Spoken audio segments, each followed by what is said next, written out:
आज बात करेंगे नवरात्रि के नवमी तिथि की, माता सिद्धिदात्री की और भगवान राम की। सबसे पहले ये जानते हैं कि नवमी तिथि पर किन देवी की पूजा होती है और इनकी महिमा क्या है।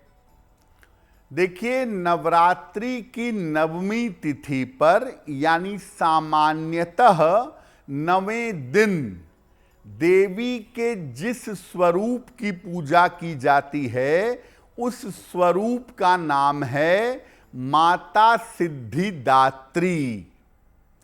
इनकी पूजा उपासना करने से समस्त प्रकार की मनोकामनाएं पूरी होती हैं और व्यक्ति को जीवन में हर क्षेत्र में सफलता मिलती है। हो सकता है कि आपने नवरात्रि में कोई पूजा ना की हो, एक दिन भी उपासना ना कर पाए हों, तो ऐसी स्थिति में नवरात्रि की नवमी पर अगर केवल माता सिद्धिदात्री की पूजा कर ली जाए तो व्यक्ति को संपूर्ण देवियों की पूजा का फल मिल सकता है।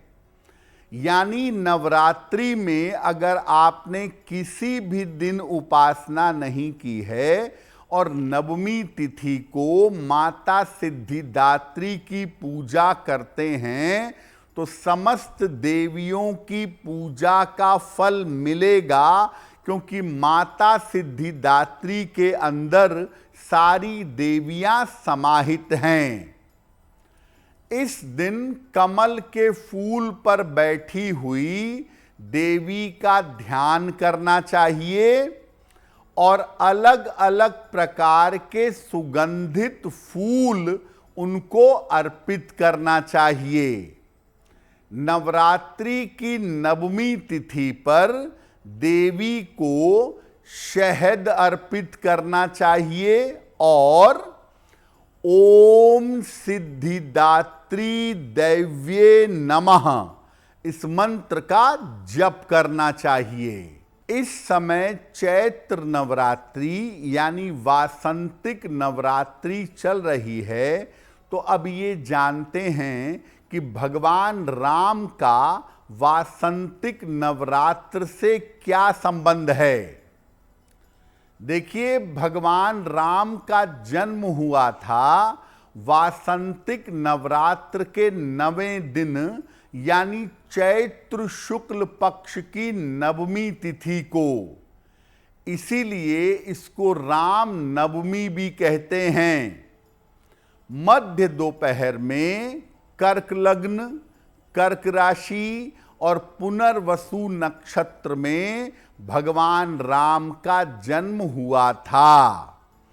चूंकि मध्य दोपहर में इनका जन्म हुआ था, इसीलिए दोपहर 12 बजे से 1 बजे के बीच में भगवान की पूजा अर्चना करनी चाहिए।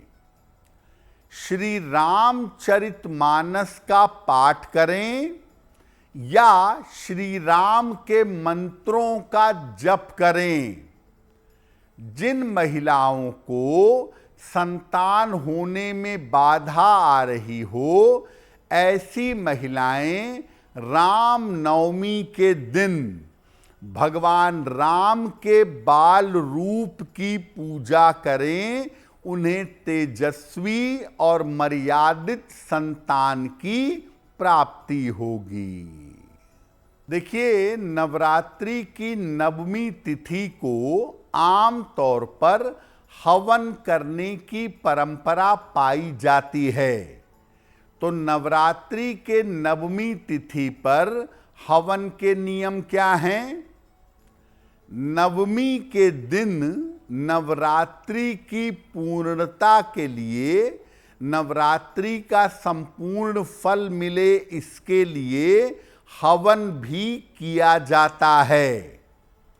नवमी के दिन पहले देवी की पूजा करें, फिर भगवान राम की पूजा करें और तब आपको हवन करना चाहिए। हवन सामग्री में बराबर मात्रा में जौ और काला तिल आपको मिलाना है, हवन करना है।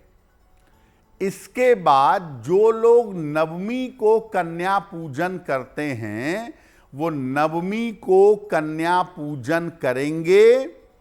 कन्या पूजन के बाद किसी निर्धन व्यक्ति को संपूर्ण भोजन का दान करें या अन्न का दान करें तो बहुत बेहतर होगा। नवरात्रि की नवमी तिथि पर केवल देवी की पूजा से काम नहीं चलेगा, भगवान राम की उपासना भी करनी चाहिए। कैसे करेंगे? मध्य दोपहर में भगवान राम की उपासना करिए। उन्हें पीले फल, पीले फूल और पंचामृत अर्पित करिएगा। साथ में तुलसी दल भी जरूर अर्पित करिएगा। इसके बाद ओम राम रामाय नमः इस मंत्र का जप करिए। और अगर मंत्र जपने में कठिनाई लगती है तो राम नाम महामंत्र है, राम नाम का अधिक से अधिक जप करिएगा। आप चाहें तो पूरी रामचरितमानस का या रामचरितमानस के बाल कांड का पाठ आप कर सकते हैं। अगर आप मुझसे जुड़ करके अपनी समस्याओं का समाधान चाहते हैं और चाहते हैं कि आपकी समस्याओं को ज्योतिष के माध्यम से सुलझाया जाए तो आप हमसे संपर्क कर सकते हैं, जुड़ सकते हैं एस्ट्रो तक पर।